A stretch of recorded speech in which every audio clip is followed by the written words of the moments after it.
অঘ্রি মধুমাস পুনিতা চৈত্র মাস মধ্য দিবস মানে দুপুরে বেলায় অতি শীত না ঘামা না ঠান্ডা না গরম পাবনে কাল যে সময় ঠিক দুপুর বেলা লোক মানে মানব সকলে বিশ্রাম করে ঠিক সেই সময় রামচন্দ্র ভগবান তিনি জন্মগ্রহণ করলেন। বলি শ্রী রামচন্দ্র ভগবান কি প্রভু তিনি জন্মগ্রহণ করলেন। এক এক করে করে দেখতে না দেখতে 4টা পুত্র রাজা দশরথের ঘরে এসেছে। রাম, লক্ষ্মণ, ভরত আর শত্রুঘ্ন, এই 4 জন সন্তান তিনি পেয়ে সন্তুষ্ট হয়ে গেলেন। এবার আসুন ভগবান শ্রী কৃষ্ণচন্দ্রের জন্ম উৎসবে আমরা সকলে প্রবেশ করি। বলছে দেখুন,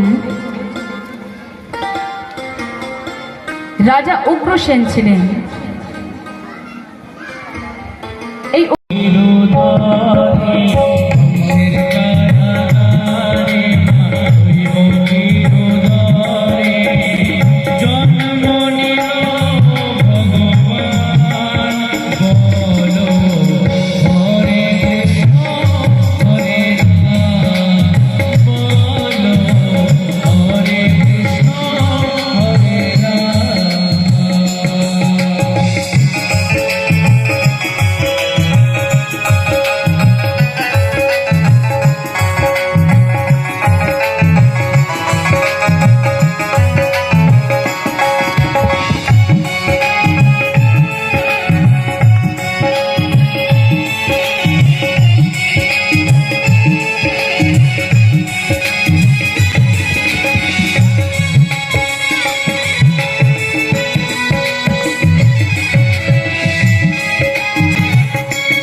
स्वागतं कृष्ण सुस्वागतं कृष्ण स्वागतं कृष्ण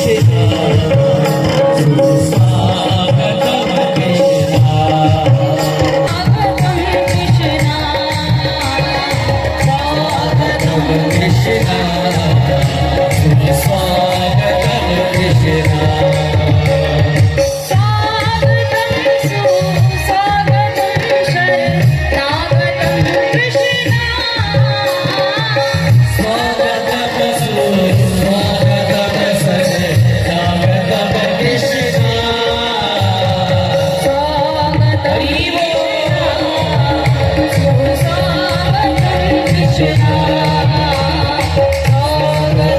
कृष्ण सुस्वागतं कृष्ण